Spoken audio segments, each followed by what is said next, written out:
こんにちは。毎日ご飯のお母さんです。今日は身近な食材で作れるお財布にも優しいピリ辛スタミナ焼きそばを作ります。焼きそばをワンランク上の美味しさにするコツもご紹介しているので、ぜひ最後までご覧ください。それでは最初に麺の湯通しをしておきます。私は焼きそばの麺を使うときには必ず湯通しをするのですが、主に2つの理由があります。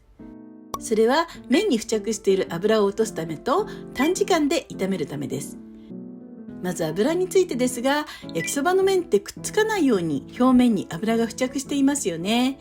でも工場で油のコーティングがされてから自宅に届くまでにどうしても時間が経っているので、この油って美味しくないんですよね。ですから蛇口から出るお湯でざっとすすぐだけでもいいので、この油を落としておきましょう。1分ほど待ったら菜箸で麺をほぐします。2つ目の理由は短時間で炒めるためですが、焼きそばはのんびり作っていると野菜から余計な水分が出て仕上がりがべちゃっとしてしまいます。でもこうやって湯通しをしておけば、フライパンに水を加えて蒸らす必要もなくほぐれているので、具材ともさっと混ざるので短時間で美味しく作ることができます。はい、麺がほぐれたら水を切っておいてくださいね。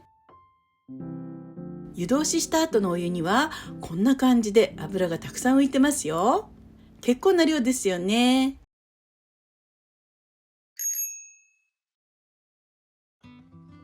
それでは具材を炒めましょう。まずはフライパンを中火にかけます。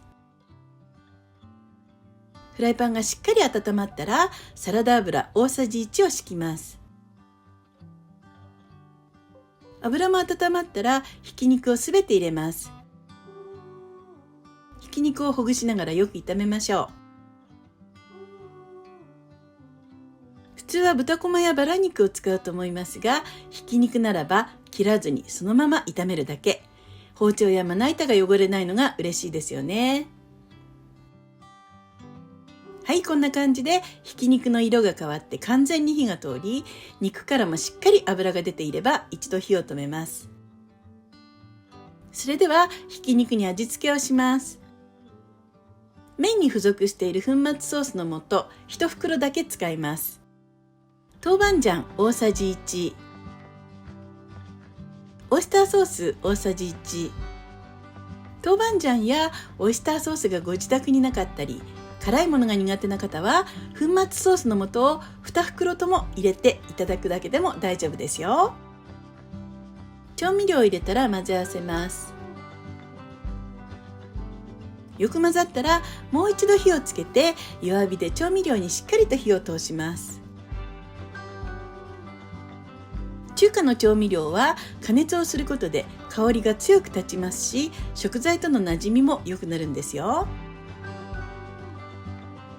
ひき肉に調味料が馴染んで油が透明になっていれば一旦火を消しましょう。それではここに野菜を加えます。もやし1袋分、ニラ1束分。ニラは買ってきたらすぐに使いやすい大きさに切って、洗って水を切って食品保存袋などに入れておくといつでもすぐに使えて便利です。フライパンを中火にかけましょう。もやしとニラの全体に油が回るように炒めます。長時間炒めるともやしから水が出て全体にべちゃっとしてしまうので、さっと混ぜ合わせるイメージでやりましょうね。はい、よく混ざったらそこに先ほど湯通ししておいた麺を投入します。引き続き手際よく炒めていきます。湯通しもしてあるので、麺をしっかり炒めるというよりも麺全体に具材と味を行き渡らせるイメージで混ぜながら炒めれば大丈夫です。はい、これでピリ辛スタミナ焼きそばの完成です。あっという間でしたね。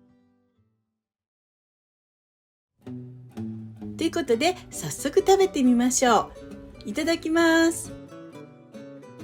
今回は付属の粉末ソースを半量にして豆板醤、オイスターソースを入れることで普通のソース焼きそばと全く違った風味にしてみました。ひき肉の脂の旨味とニラの香りが相まって、暑い日でも食欲がそられるガツンとした美味しさになっています。ポイントは麺を事前に湯通ししておくことと、ひき肉から脂が出るまで炒めた上で、調味料の味をひき肉にしっかりと絡ませておくことです。たったそれだけのことですが、このコツをきちんと押さえて作れば、どなたでもいつものお料理の一段上の美味しさに仕上げることができるはずですので、ぜひぜひ試してみてくださいね。